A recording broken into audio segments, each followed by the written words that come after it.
হরিচাঁদ ঠাকুরের মন্দির আর এদিকে কিন্তু রয়েছে হলো গুরুচাঁদ ঠাকুরের মন্দির।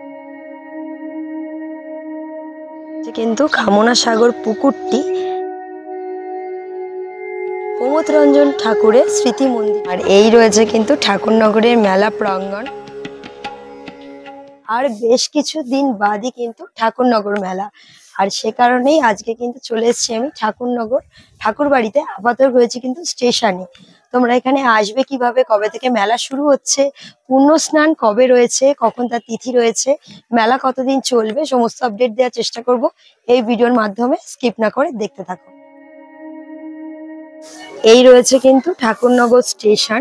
ঠিক স্টেশনে তোমরা 1 নম্বর প্ল্যাটফর্মে নামলে এইদিকে কিন্তু তোমরা গেট পেয়ে যাবে। এই গেটটা দিয়ে তোমরা কিন্তু ডান দিকে গেলেই ঠাকুরনগরে যাওয়ার রাস্তাটা পেয়ে যাবে। এছাড়াও এইদিকে আরো একটা রাস্তা রয়েছে। এই প্ল্যাটফর্ম বরাবর গেলে কিন্তু শেষ মাথায় একটা রাস্তা নেমে যায়, সেইটা বরাবর গেলেও কিন্তু তোমরা ঠাকুরনগর ঠাকুরবাড়ি পৌঁছে যেতে পারবে। দেখো মোটামুটি কিন্তু বাঁশ বাঁধার কাজ শুরু হয়ে গেছে। এখানে কিন্তু ভান্ডারাগুলো দেওয়া হয়, সেই জন্য কিন্তু এখানে কাজ মোটামুটি চলছে। আর এই যে এই রয়েছে হলো ডান দিকে সোজা রাস্তাটা, এটা বরাবর যেতে হবে ঠাকুর বাড়িতে। কেউ যদি মেলার দিনগুলোতে এখানে ভিজিট করো, তার জন্য কিন্তু তোমাদেরকে হাঁটা পথেই ঠাকুর বাড়ি পৌঁছাতে হবে। প্রচুর ভিড় থাকার কারণে এই রাস্তাগুলো কিন্তু টোটো সার্ভিস বন্ধ করে দেওয়া হয়। আর তোমাদের হাঁটা পথে কিন্তু ঠাকুর বাড়ি পৌঁছাতে সময় লাগবে 10 মিনিট মতো। স্টেশনের পাশ দিয়ে যে রাস্তাটা তোমাদেরকে বলেছিলাম, সেই রাস্তা বরাবরই কিন্তু যাচ্ছি। এছাড়াও কিন্তু তোমরা এর পাশের রোডেই কিন্তু মেন রোডও পেয়ে যাবে। চলো প্রথমে আমরা যাব হলো ঠাকুর বাড়ির দিকে, তারপরে তোমাদেরকে মেলা যে প্রাঙ্গণটা তৈরি হয়েছে সম্পূর্ণটা একবার ঘুরিয়ে দেখিয়ে দেবো। চলো তাহলে। এই ঠাকুরনগর মেলা কিন্তু পশ্চিমবঙ্গের উত্তর 24 পরগনা জেলার একটি বিখ্যাত মেলা। আর এই মেলাতে কিন্তু এপার বাংলার সাথে সাথে বহু ভক্ত থাকে, যারা ওপার বাংলা থেকে এসেও কিন্তু এখানে অংশগ্রহণ করেন। এছাড়াও কিন্তু মহারাষ্ট্র, ছত্তিশগড়, বিহার, উড়িষ্যা থেকেও বহু ভক্তের সমাগম হয় এই মেলায়। এই কিন্তু রয়েছে ঠাকুরনগরের মেলার মাঠ, আর ঠিক তার উল্টো দিকেই রয়েছে কিন্তু এই যে হরিচাঁদ ঠাকুরের মন্দির, আর তার পাশে কিন্তু রয়েছে নাট মন্দির, আর এদিকটাতে কিন্তু রয়েছে হলো গুরুচাঁদ ঠাকুরের মন্দিরটি। চলো আগে হরিচাঁদ ঠাকুরের মন্দিরটি দর্শন করে আসি।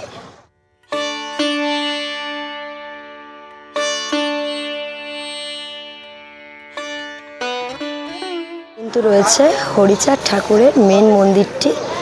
চলো তোমাদের সামনে দিয়ে একবার হরিচাঁদ ঠাকুরের মন্দিরের ভিতরটা দর্শন করিয়ে আনি।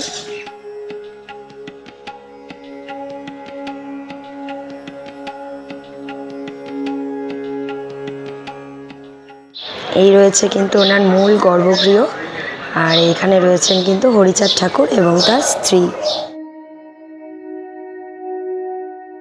মন্দিরের বাইরেটায় কিন্তু এরকম পরিক্রমা করারও খুব সুন্দর জায়গা রয়েছে। আর এদিকে দেখো কত সুন্দর হাতের কাজ রয়েছে পুরো জানলাটাতে। আর এইভাবে কিন্তু তোমরা পুরো মন্দিরটায় পরিক্রমা করতে পারবে।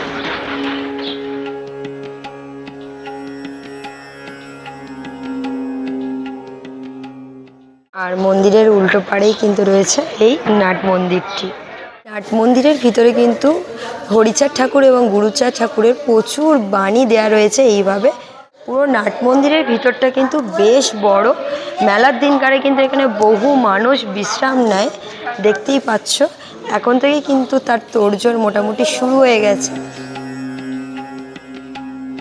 হরিচাঁদ ঠাকুরের মন্দির, তার ঠিক বাঁ দিকে এলেই কিন্তু তোমরা দেখতে পাবে কামনা সাগরের পুকুরটি।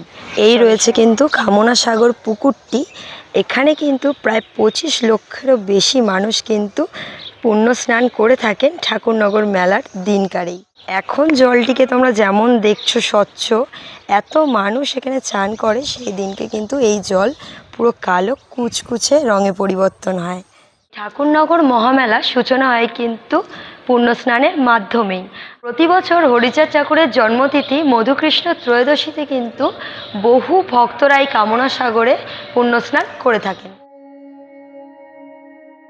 আর এই ঠাকুর বাড়ির ঠাকুর মন্দির কিন্তু সপ্তাহে প্রত্যেক দিনই সারাদিনই খোলা থাকে। হরিচাঁদ ঠাকুরের মন্দিরের ঠিক পিছন দিকেই কিন্তু রয়েছে হলো গুরুচাঁদ ঠাকুরের এই মন্দিরটি। এই রয়েছে কিন্তু গুরুচাঁদ ঠাকুর এবং তার স্ত্রী, আর এটাই কিন্তু মূল গর্ভগৃহ।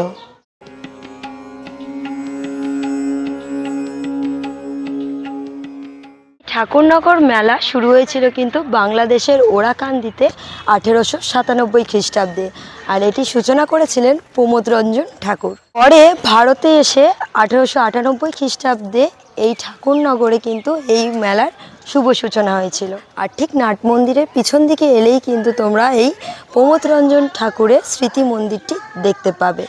আর ভিতরে রয়েছেন হলো প্রমোদ রঞ্জন ঠাকুর এবং তার স্ত্রী বীণাপাণি দেবী।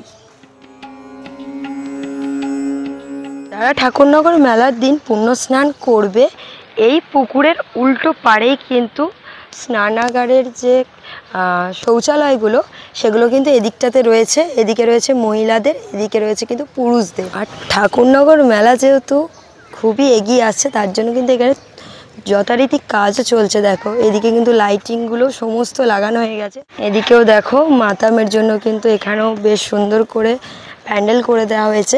এই যে জায়গাগুলো দেখছো, এই সম্পূর্ণ জায়গাগুলোতে কিন্তু ডাঙ্কার শব্দ শোনা যায় মেলার দিনকারে, সঙ্গে তো মাতাম রয়েছে। আর গুরুচাঁদ ঠাকুরের মন্দিরের ঠিক পাশেই কিন্তু রয়েছে এই যে প্রমোদ রঞ্জন ঠাকুরের স্মৃতিঘাট।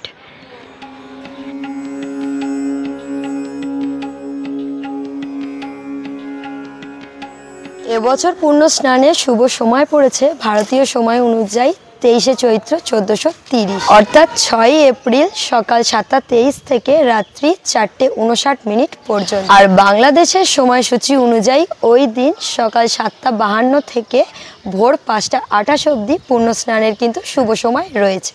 মন্দিরের পিছন দিকে এলে এদিকে রয়েছে হলো গুরুচাঁদ ভবন, আর এদিকে কিন্তু রয়েছে হলো বীণাপাণি স্মৃতি ভবন।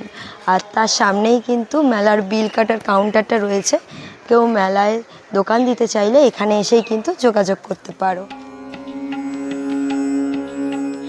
প্রতি বছর আন্দামান এবং মায়ানমার থেকে কিন্তু বহু মতুয়া ভক্তরা এই মেলায় অংশগ্রহণ করার জন্য কিন্তু বিশেষ জাহাজেরও ব্যবস্থা করা হয়ে থাকে। আর এই ঠাকুরনগর মেলা কিন্তু 6 এপ্রিল 2024 থেকে টানা 7 দিন অবধি চলবে। তোমরা এই ঠাকুরনগর মেলায় আসার জন্য কিন্তু শিয়ালদহ থেকে বনগাঁগামী যে কোনো ট্রেন ধরে সরাসরি ঠাকুরনগরে পৌঁছে যেতে পারো। এছাড়াও কিন্তু ঠাকুরনগর মেলা উপলক্ষে বহু স্পেশাল ট্রেনেরও ব্যবস্থা করা হয়েছে। চলে এসেছি কিন্তু মেলা প্রাঙ্গণের দিকে, কি কি কাজকর্ম চলছে, কি কি পসরা রয়েছে মোটামুটি চলো তোমাদেরকে এক ঝলকে দেখিয়ে দিই। এই রয়েছে কিন্তু পুরো মেলা প্রাঙ্গণটা, দেখতেই পাচ্ছ কাজ কিন্তু একদম জোর কদমে চলছে। মোটামুটি সব প্লটিংয়ে কিন্তু পসরাগুলো বসে গেছে, আর কিছু কিন্তু কাজ এখনও জোর কদমে চলছে। আর দূরে কিন্তু বেশ কিছু রাইডসও বসে গেছে দেখছি, তার মধ্যে দুটো নাগরদোলা কিন্তু একদম পুরো সেট। এছাড়াও কিন্তু এই পুরো মাঠটা জুড়েও মেলার প্রচুর দোকান বসে। ঠাকুরনগরের অলিতে গলিতে কিন্তু সমস্ত জায়গায় প্রচুর দোকানপাট বসে। আগের বছর কিন্তু ঠাকুরনগর মেলার দিনকারে মানে পূর্ণ স্নানের দিনকারে কিন্তু আমি ভিজিট করেছিলাম, সেই ভিডিও কিন্তু রয়েছে আমার চ্যানেলে। যারা যারা দেখতে পারোনি বা দেখতে চাইছো তারা আমার এই ভিডিও ডেসক্রিপশানে গিয়ে কিন্তু দেখে আসতে পারো। পূর্ণ স্নান থেকে শুরু করে তোমরা এখানে আসবে কিভাবে সমস্তটাই তোমাদেরকে আপডেট দিয়ে দিলাম। তোমরা কিন্তু মেলার দিনকারে এখানে ভিজিট করতে পারো। প্রতি বছর কিন্তু এখানের পরিবেশটা ভীষণই সুন্দর হয়ে ওঠে পূর্ণ স্নানের দিনকারে। এখানে কিন্তু মাতাম থেকে শুরু করে ডাঙ্কার প্রদর্শন কিন্তু ভীষণই সুন্দর। আর তোমাদেরকে তো আগেই বলে দিলাম, যারা সেই ভিডিওটা দেখতে চাইছো এই ভিডিও ডেসক্রিপশানের লিঙ্কে ক্লিক করে কিন্তু দেখে আসতে পারো। এই ছিল এবছরের ঠাকুরনগর মেলার পুরো প্রস্তুতি পর্বের ভিডিওটি তোমাদের কেমন লাগলো অবশ্যই আমাকে কমেন্ট সেকশানে জানিও। আর কারা কারা প্রতি বছর ঠাকুরনগর মেলায় ভিজিট করো সেটাও কিন্তু জানাতে পারো আমার কমেন্ট সেকশানে। আর চ্যানেল যদি নতুন হয়ে থাকো চ্যানেলটিকে অবশ্যই সাবস্ক্রাইব করে রেখো, আর পাশে বেল আইকনটা ক্লিক করতে ভুলো না। যে কোনো প্রশ্নের জন্য আমাকে ইনস্টাগ্রামে ডিএম করতে পারো। চলো আজকের মতো এখানে এন্ড করলাম। সবাই সুস্থ থেকো, ভালো থেকো, দেখা হচ্ছে পরবর্তী ব্লগে।